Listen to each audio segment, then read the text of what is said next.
tidak membela siapapun, khususnya Dr. Richard Lee ya. Saya hanya menjelaskan. Ini orang emang gak memihak kepada siapapun, tapi membenci kepada salah satu pihak. Lu lihat postingan yang tadi, itu diposting di tahun ini. Bentar gua kasih tahu nih.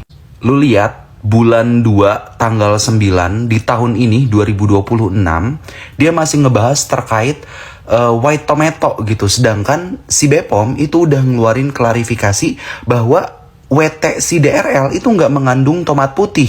Nih lu lihat, lu baca, sampai Bepom pun rada nggak nafsu gitu nyebut ini white tomato. Makanya dia nyebut suplemen kesehatan WT. Lu lihat kapan tanggalnya? 12 Maret 2025, which is tahun lalu. Ini isi klarifikasinya, lu bisa baca sendiri. Nih masih sama ya, 12 Maret 2025 ya. Baca, pelanggaran relabeling dilakukan dengan menambahkan stiker bergambar tomat putih dan tulisan white tomato. Sedangkan dalam komposisi produk tidak mengandung ekstrak white tomato. Lu baca yang di highlight deh. Jujur sih gue gak tahu motif orang ini ngejelasin kayak seolah-olah paling ngerti gitu terkait white tomato. Padahal Bepom aja ini udah ngasih klarifikasi bahwa produk tersebut nggak mengandung white tomato gitu.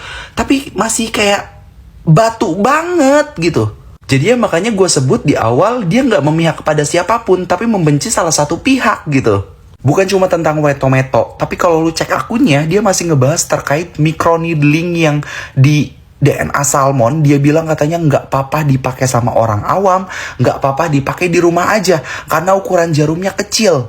Itu statement ternyeleneh yang pernah gue denger dari seorang dokter gitu. Karena prinsip dokter itu biasanya atas kehati-hatian gitu. Ngasih diagnosa atas kehati-hatian, ngasih resep obat atas kehati-hatian.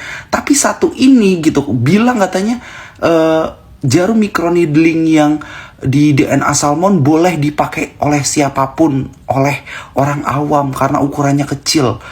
Dia emang nggak tahu gitu ya penyebaran infeksius itu gimana? Nggak belajar kah gitu? Karena sampai kapanpun penggunaan jarum sekecil apapun ya, sekecil apapun, sekali lagi sekecil apapun, dengan tujuannya itu adalah estetika yang bukan suatu kegawat daruratan, itu nggak bakalan pernah di-approve gitu.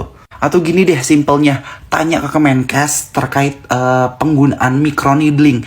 Gue sebutnya microneedling ya, bukan jarum, karena takutnya nanti ada buzzer-buzzernya. Jarum, gue pikir jarumnya panjang padahal kecil doang. Enggak, gue bilangnya microneedling. Lu tanya ke Kemenkes terkait penggunaan microneedling. Apakah boleh dipakai sendiri di rumah? Lu tanya deh.